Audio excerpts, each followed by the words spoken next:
আসসালামু আলাইকুম সবাইকে, ওয়েলকাম টু মাই চ্যানেল। পাকা কাঁঠালের মিষ্টি সুবাসে চারপাশ মৌ মৌ করছে, কিন্তু এই স্বাদের কাঁঠাল তো আর সারা বছর পাওয়া যায় না। কেমন হতো যদি এই অফ সিজনেও, যেমন ধরুন হঠাৎ কোনো অতিথি আপ্যায়নে কিংবা পবিত্র ঈদের চমৎকার আড্ডায় অথবা পূজার বিশেষ কোনো আয়োজনে খাবার টেবিলে ডেজার্ট হিসেবে থাকতো একদম তাজা কাঁঠালের সেই ইউনিক স্বাদ, যেখানে আজ আমি আপনাদের সাথে শেয়ার করব কিভাবে আমরা পাকা কাঁঠাল সারা বছর সংরক্ষণ করে খেতে পারবো। এর আগে আমি আপনাদের সাথে পাকা আম সংরক্ষণের একটি দুর্দান্ত ভিডিও শেয়ার করেছিলাম এবং আপনাদের থেকে প্রচুর ভালোবাসা ও রেসপন্স পেয়েছি। তাই আপনাদের অনুরোধেই এবার নিয়ে এলাম কাঁঠাল সংরক্ষণের এই জাদুকরী রেসিপি। আজকের এই ভিডিওর একদম শেষের দিকে এমন কিছু সিক্রেট এবং গোপন এক্সপার্ট টিপস শেয়ার করব, যা আপনার কাঁঠালের টেক্সচার, কালার এবং ফ্রেশ ভাব পুরো এক বছর একদম অক্ষুণ্ণ রাখবে। তাই ভিডিওটি কোনোভাবেই টেনে টেনে না দেখে একদম লাস্ট পর্যন্ত দেখতে থাকুন, যাতে কোনো ইম্পর্ট্যান্ট পার্ট মিস না হয়ে যায়। আর হ্যাঁ, ভিডিওটি তৈরি করার এই পুরো জার্নিতে যদি আমার কোনো ভুল ত্রুটি হয়ে থাকে তবে প্লিজ সবাই ক্ষমা সুন্দর দৃষ্টিতে দেখবেন। চলুন তাহলে আর একটু দেরি না করে এই আকর্ষণীয় ভিডিওটা দেখে আসি।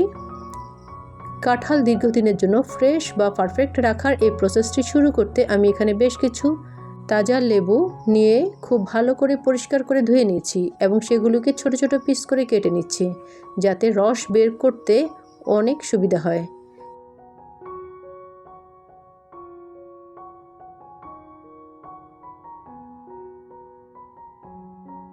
এরপর একটি লেবু চিপার মেশিন দিয়ে খুব ভালো করে চেপে লেবুর ফ্রেশ রস বের করে নিচ্ছি। আর এখানে আমার প্রায় 1 কাপ পরিমাণে লেবু রস তৈরি হয়েছে।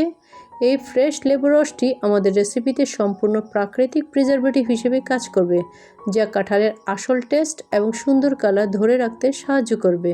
এটি না দিলে কিন্তু কাঁঠাল বেশি দিন ভালো থাকবে না, দ্রুত কালো হয়ে যাবে এবং নষ্ট হয়ে যাওয়ার বড় সম্ভাবনা থাকবে। তাই কোনোভাবেই কৃত্রিম ভিনেগার ব্যবহার না করে এই ন্যাচারাল লেবুর রসটাই ব্যবহার করার চেষ্টা করবেন। এবার আমরা চুলায় একটি প্যান বসিয়ে কাঁঠালের জন্য একটি চমৎকার শিরা বা সুগার সিরাপ তৈরি করে নেব। এই প্যানের মধ্যে প্রথমে 1 কাপ পরিমাণে নর্মাল পানি দিয়ে দিচ্ছি এবং এর সাথে যোগ করছি ঠিক 1 কাপ পরিমাণে চিনি। চিনি ও পানির এই মিষ্টি মিশ্রণটি যখন খুব ভালোভাবে ফুটে উঠবে, তখন এর মধ্যে আগে থেকে বের করে রাখা ফ্রেশ লেবুর রসটুকু দিয়ে খুব ভালো করে মিক্সড করে নিতে হবে। লেবুর রস ও চিনির এই শিরাটি যখন খুব সুন্দরভাবে তৈরি হয়ে যাবে, তখন চুলা থেকে নামিয়ে এটিকে একটি গ্লাস বা পাত্রে ঢেলে কিছুটা ঠান্ডা করে নিতে হবে। এখানে একটি জরুরি টিপস মনে রাখবেন, একদম ফুটন্ত গরম শিরা সরাসরি কাঁঠালে ঢাললে কাঁঠালের ভেতরের নরম কোষগুলো গলে যেতে পারে এবং এর চমৎকার লুক নষ্ট হয়ে যেতে পারে। তাই শিরাটি কুসুম গরম বা পুরোপুরি ঠান্ডা হওয়া পর্যন্ত আমাদের একটু অপেক্ষা করতেই হবে।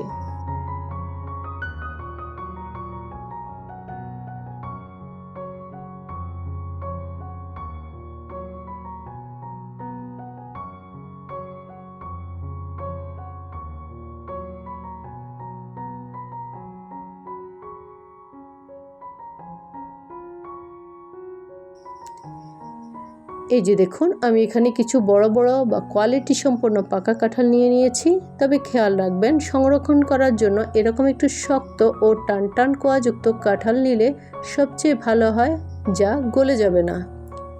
এটা আমার নিজের গাছেরই একদম ফ্রেশ ও অর্গানিক কাঁঠাল, তাই এর গুণগত মান নিয়ে কোনো সন্দেহই নেই। এখন আমি কাঁঠালগুলো থেকে বিচি বের করে নিব এবং এক এক করে সব কাঁঠালের বিচি খুব সাবধানে বের করা শেষ হলে একটি একদম পরিষ্কার জীবাণুমুক্ত শুকনো কাচের জারের মধ্যে এই কাঁঠালগুলো সুন্দর করে একটির পর আরেকটি লেয়ার তৈরি করে দিব।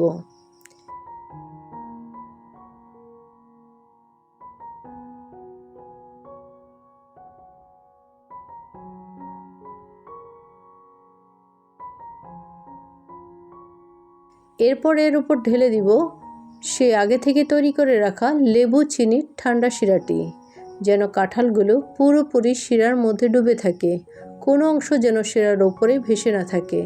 কারণ বাতাসের সংস্পর্শে আসলে কাঁঠাল দ্রুত নষ্ট হয়ে যেতে পারে। এখন জারের মুখটি খুব ভালো করে আটকে একটা র্যাপিং পেপার বা ফয়েল পেপার দিয়ে চারপাশ একদম শক্তভাবে লক করে দেব, যেন বাইরে থেকে কোনো বাতাস ভেতরে ঢুকতে না পারে। এবার আমাদের পরবর্তী প্রধান এবং সবচেয়ে গুরুত্বপূর্ণ ধাপের জন্য একটি বড় পাত্রে পরিমাণ মতো পানি গরম হতে দিয়েছি এবং জারের মুখটি ভালো করে লক করা অবস্থায় কাঁচের জারটি সেই পানির মধ্যে সাবধানে বসিয়ে দিয়ে পাত্রের ঢাকনাটি বন্ধ করে দেব। মাঝারি আছে প্রায় 30 থেকে 40 মিনিটের মধ্যে জারটি খুব ভালো করে ভাপ দিয়ে নিতে হবে, যাকে আমরা মূলত ওয়াটার বাথ বলে থাকি।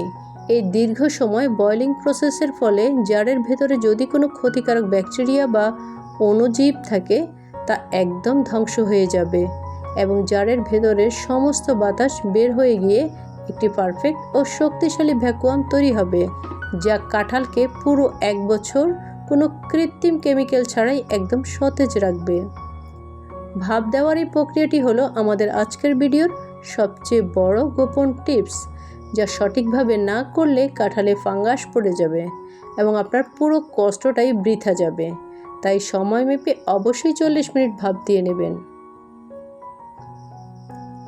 আমাদের ভাপ দেওয়া শেষ হয়ে গেলে জারটি গরম পানি থেকে খুব সাবধানে তুলে নিতে হবে এবং কিচেন কাউন্টারে রেখে রুম টেম্পারেচারে পুরোপুরি ঠান্ডা করে নিতে হবে। একদম পুরোপুরি ঠান্ডা হওয়ার পর আপনারা এটিকে ঘরের যে কোনো সাধারণ বা ঠান্ডা শুকনো জায়গায় সংরক্ষণ করতে পারবেন। এর জন্য ফ্রিজে রাখারও কোনো প্রয়োজন পড়বে না। তাহলে খুব সহজেই তৈরি হয়ে গেল কিভাবে কাঁঠাল সংরক্ষণ করবেন এবং এভাবেই সিজনে কাঁঠাল সংরক্ষণ করে সারা বছর কাঁঠালের আসল স্বাদ উপভোগ করতে পারবেন। এবং এভাবে বাণিজ্যিকভাবেও আপনি ব্যবসা শুরু করতে পারেন। আশা করি আজকের এই ইউনিক কাঁঠাল সংরক্ষণের ভিডিওটি আপনাদের ভীষণ ভালো লেগেছে এবং আগামীতে অতিথি আপ্যায়নে এটি আপনাদের অনেক উপকারে আসবে। যদি ভিডিওটি আপনাদের ভালো লেগে থাকে তবে প্লিজ একটি লাইক দিতে ভুলবেন না। সুন্দর একটি কমেন্টস করে আপনার অনুভূতি আমাদের জানান এবং আপনার ফ্রেন্ডস ও ফ্যামিলির সাথে ভিডিওটি বেশি বেশি শেয়ার করুন। আর এরকম আরও নতুন নতুন ইনফরমেটিভ ও আকর্ষণীয় রান্নার ভিডিও ও টিপস পেতে আমার চ্যানেলটি এখনই সাবস্ক্রাইব করে পাশে থাকা বেল আইকনটি অন করে রাখুন। আজ এ পর্যন্তই। সবাই অনেক ভালো থাকুন, সুস্থ থাকুন এবং নিরাপদে থাকুন। সবাইকে আন্তরিক ধন্যবাদ জানিয়ে এখানেই শেষ করছি। ওকে, আল্লাহ হাফেজ।